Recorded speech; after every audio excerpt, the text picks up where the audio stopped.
Good afternoon, everybody. It's May the 24th, Monday.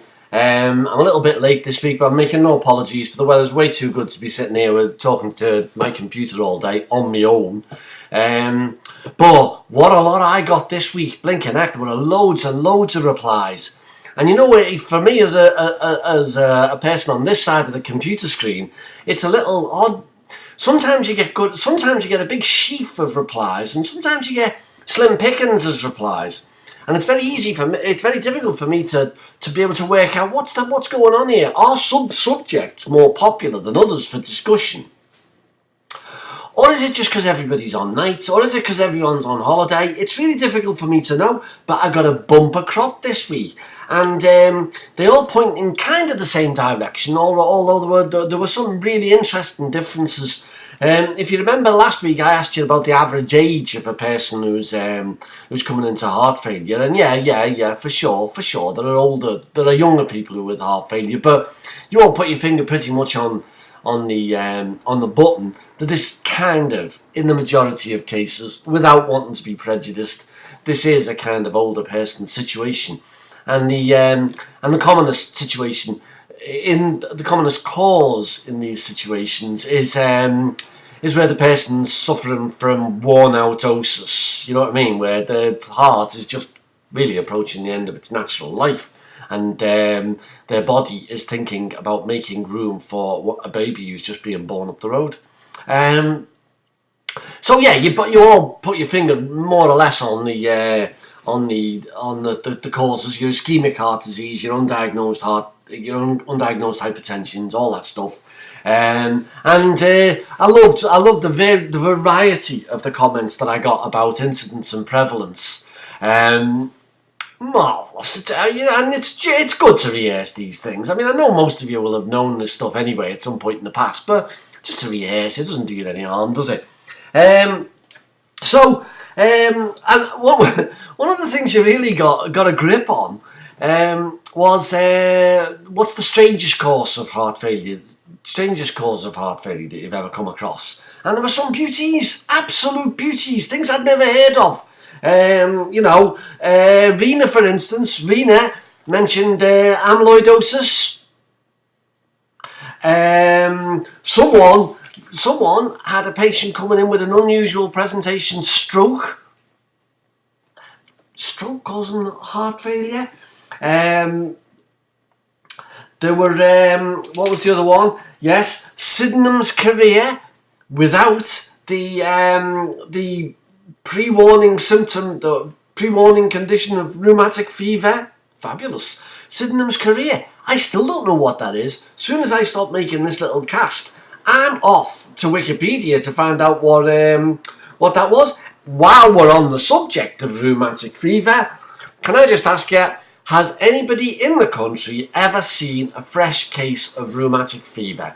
One of the main causes of heart failure in the 1940s and 50s. Now, I might have told you this before, but at a conference last week, of 100 odd people in the audience, I asked them to put their hands up if they'd ever seen a new case of rheumatic fever. None. Not one. What else did we have? We had amyloidosis. We had postpartum cardiomyopathy, and we had June from the Merseyside area talking about alcoholic cardiomyopathies. Absolutely, yeah. One of the strangest cases of heart failure that I saw was also in the case of one of the youngest people I ever saw with heart failure, and this wasn't in the course of my day-to-day practice because I'm a lecturer. I don't have a caseload. I don't see patients to that extent. No. This was in the pub. I'm waiting to go to a party, and I'm in the pub, and one of my mates came up to me and said, "You want to have a word with this fella over here? It's really interesting." So I went over, and this fella was telling me that he was waiting for a heart and lung transplant. Why is that? Why is that in a young fella like you? Young, thin fella. He didn't look unhealthy. He said, I suffer from pulmonary hypertension. In fact, he said, I've got to go home. Why is that? Well, he said, I've forgotten to take my medication and I'm starting to feel like I'm tightening up. Oh yeah? What's your medication? He said, well, I'm on ACE inhibitors. You can feel your lungs tightening up? He said, yeah, not half. I've got to go home and get this sorted out, otherwise I won't be any use for the night. I've heard of that before. Some cardiomyopathies, amyloidosis, yes. Mainly, yeah, okay. Marvellous. Right, and here's another one. On the discussion board, Helen from Dorset has raised the question. I asked in one of the lessons, I think it's lesson 3, I asked about fluid overload. Has anybody ever seen a patient? Because it's an iatrogenic cause of heart failure, isn't it? That you get so full of fluids that your heart and lungs can't deal with them, and you start to become fluid overloaded. And Helen's asked the question, and it's a good question too. It's a real good question too, about, never mind fluid overload. Has anybody got any experience of, elderly people who don't drink to such an extent they render themselves hypovolemic? I'm not drinking that stuff. After I've had that water tablet, I won't stop, and I'm not making a show of myself in town by having to go to the toilet every 10 minutes. She said that there was a patient that she looked after not long ago. She just couldn't get so much to drink a cup of tea. It's all there. It's all there on the discussion board. Take a little look for yourself.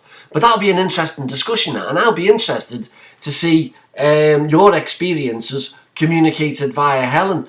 And I've got to tell you, I love the idea of you students drifting off, emailing me and arguing among yourselves about stuff and showing each other stuff. And while I'm on the subject there, Ruth from Bristol has very kindly put up a discussion, the results of a small survey from a scientific support service talking about BMP, and a survey that they'd done with general practitioners. How confident would you be diagnosing heart failure if you did not have access to BMP? How prepared would you be to volley someone off for an echocardiogram as the first order investigation if you hadn't measured the patient's BMP before? And as she says that there are very split thinking among the doctors where she works about the value of BMP. And so there is where I work too. The pathologists are all pretty much firmly in favour of it, whereas the cardiologists have voted it down, saying if we've got that much money that we can spend on an investigation like this, then we'd be better spending it elsewhere. Views, So, 8 minutes to 11. So what else have I got to tell you? Have I got anything to tell you? Good to see you back from holiday, Helen. Hope you had a good time. Incidentally, while she's not here with us, we have another member of staff who has been on holiday and on nights and all that sort of stuff, and she's had a little trouble working out what to do at first. Tanya, stick with it. It'll all fall into place. All the others had loads of trouble at first anyway, wondering where they were and what they were supposed to be doing. That's all my fault. I assume everybody knows what I know. But I'm going to give it, the minute I put this down now and stop doing this, I'm going to give you a call and we'll chat it all through if you're in front of a computer. For the rest of you, marvellous.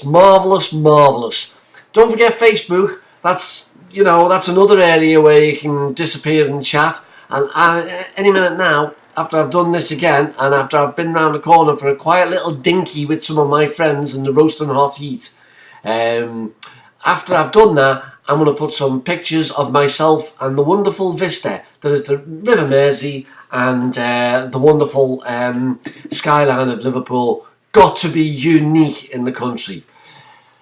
If I don't hear from you before, I'll see you next week, everybody. Well done. Keep it up. And that paper that you sent, Ruth, I'm right behind Dee on this. This was really, really interesting. Thanks very much.